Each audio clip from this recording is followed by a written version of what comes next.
Okay, so the joke goes, how many monitors does a radiologist need? As many as they want.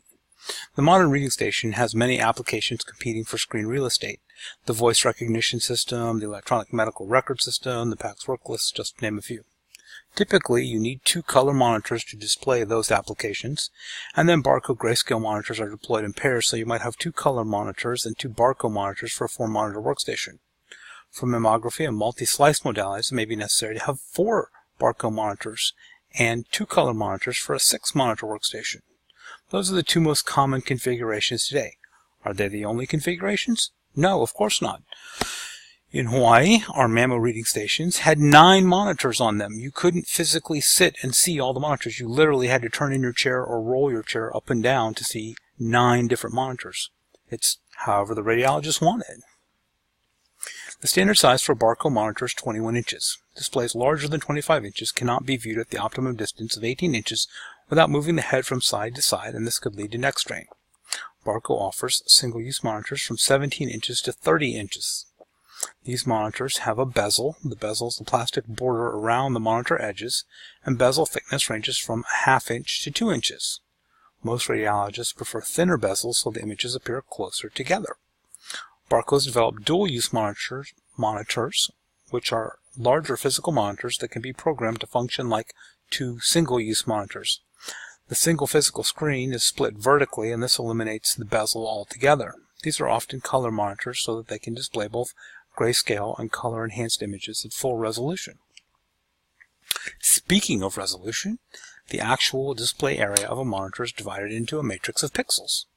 The term resolution refers to the size of the matrix. This can be expressed as either its width and height or the total number of pixels. For example, a 21-inch monitor with a display of 1536 by 2048 would be a 3-megapixel monitor. In general, the larger the monitor, the more pixels it can display. A 17-inch monitor is sometimes called a 1-megapixel monitor because it can't achieve a resolution greater than 1 megapixel. Larger monitors have larger resolutions. This relationship between physical size and resolution is called the pixel pitch. It can be obtained by dividing the physical width in microns by the width of the pixels. We're not going to make you do that kind of math. Optimal resolution. The typical chest x-ray is obtained on a 14 by 17 inch cassette or imaging plate or display adapter. However, the barcode monitor only has a display area of 12.5 by 16.6 inches. This means that the image has to be reduced by 20% to fit on the screen. Also consider that CR and DR images are required at a resolution of 2.5 line pairs per millimeter. This translates to a resolution of 4 megapixels. And there are two schools of thought for displaying these images. Some places use 5 megapixel monitors to read general radiology at full resolution.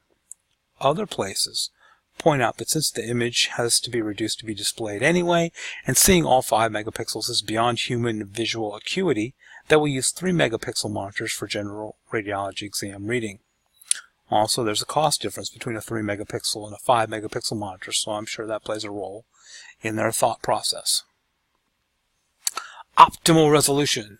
The other modalities are acquired at lower resolutions. Digital floral images are acquired at 1 megapixel. CT, MRI, and ultrasound are acquired at 0.25 megapixels.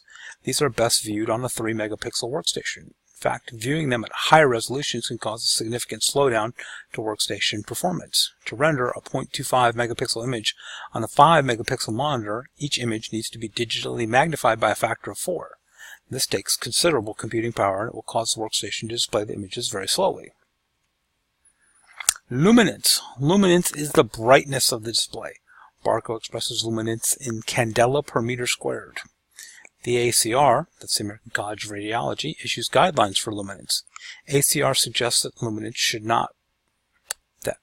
ACR suggests that luminance should be at least 170 candelas per meter squared.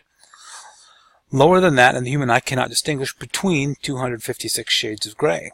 Most color displays cannot achieve this level of brightness, which is why they are not used for medical imaging. Is a brighter image better?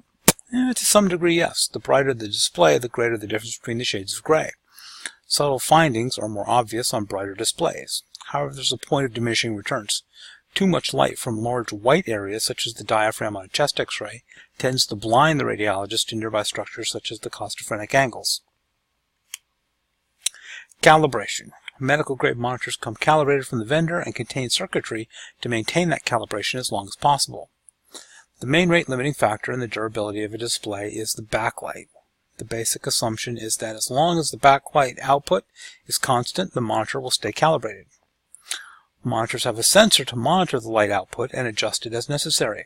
When the backlight output drops below an acceptable level, the monitor has to be replaced. The average lifespan of a Barco monitor being used 24x7x365 is about 5 years.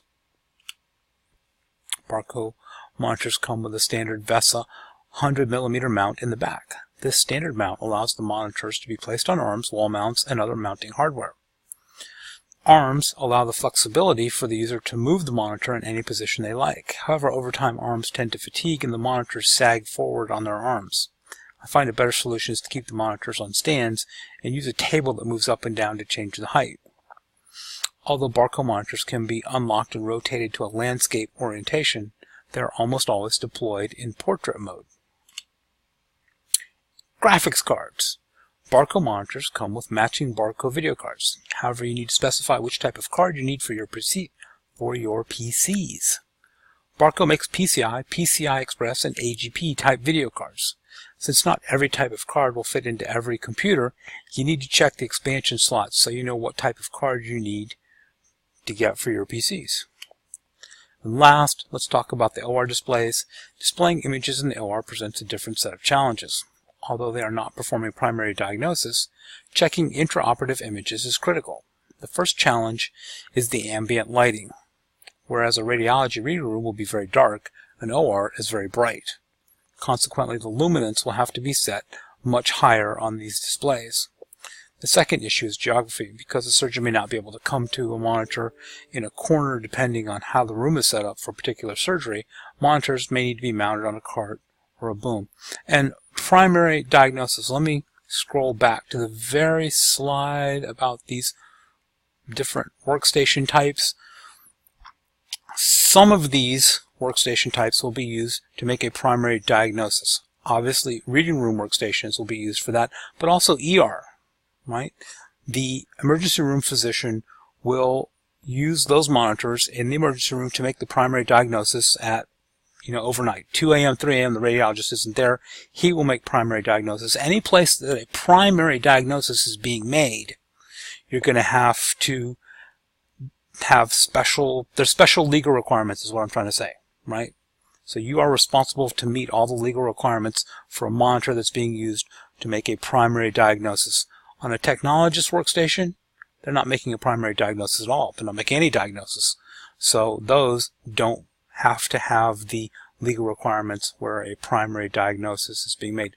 At the unit review stations, cardiac care unit, the cardiologist is going to look at the chest x-ray up there and look at what he needs to see, but he's not going to make a primary diagnosis. So in those places, you don't have to have Barco monitors. In those places, you don't have the legal requirements that you do in places where they're making a primary diagnosis, and those places will definitely have to have Barco monitors. Thank you for watching.